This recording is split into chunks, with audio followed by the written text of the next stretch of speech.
We're one of the only schools in the area that teaches PHP. I know Bellevue, I think Bellevue Community College teaches PHP, but between Olympia and there, nobody else really teaches the open source technologies that we do.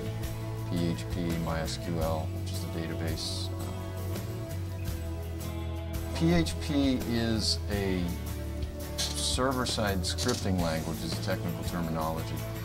When you build a website, HTML is the foundational coding that you use, and then you have other technologies that you use along with it. If you want to make your website dynamic, you need to have what's called either a client-side scripting language, which is, we teach JavaScript, which works on your local machine, or a server-side scripting language such as PHP, ASP.NET, JSP, ColdFusion.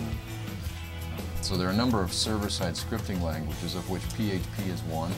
We specialize in teaching PHP, and the big advantage of that is it's open source, which means there's no cost to use it for most users. Same with MySQL, which is a database management system that works with PHP. So if you ever go to something and it's real clunky and it's hard to use and you think, why don't they make this simpler? It's because the programmer put less effort into the programming. If it's real easy and you go on and you don't have to think about it and it's smooth as silk, there's a lot of back-end programming that went into that to make it that way. And that's the sort of thing that we teach here, is how to do that back-end programming to enable that.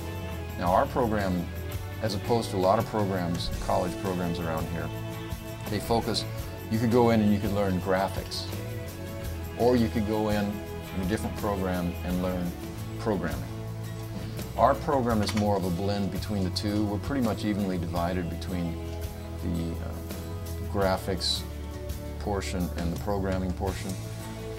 And once you've had the basic HTML and Dreamweaver classes, then jump into my CSS class, which is Cascading Style Sheets. And we teach you, Mark in the basic HTML class teaches you how to build a website using tables, which is an older way of doing it, but still needs to be known because there are a lot of legacy websites, and frankly there are still a lot of sites out there built using tables. The more recent way of building websites is using cascading style sheets.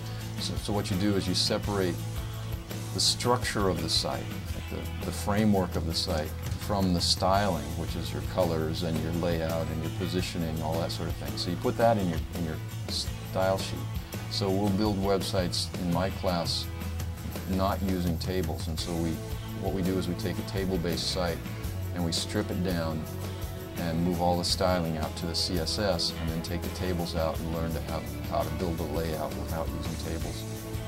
We mix a lot of other things, usability, which is how well does your design work for the end user. It's easy as a designer to build what you like, but is it actually practical for the end user? Can the end user find things? Does he find on the web page the buttons and the navigation where he expects it to be? Is the logo where he expects it to be?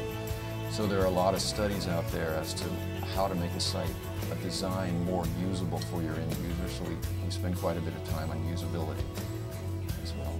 There are people that earn a living just doing search engine optimization. Now, we don't cover enough for someone to go out and get a job necessarily, but I did have a student last year who was really interested in that, and he asked me for some references where he could go and study more on his own, and he got a job up in Seattle doing search engine optimization.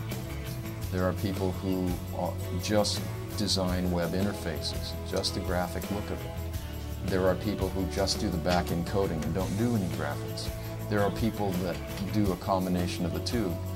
For instance, a lot of web shops will divide their labor, so they have somebody who designs the interface, or they may contract with an outside graphic designer to design the graphic interface. And then they have somebody that takes that graphic interface and turns it into HTML code, and HTML and CSS.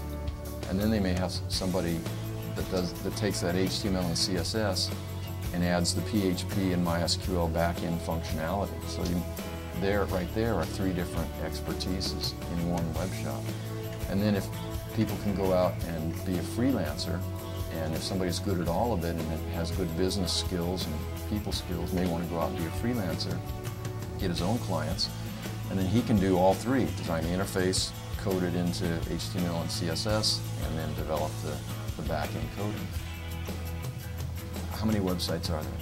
How many companies have websites? How many companies need to update their websites on an ongoing basis?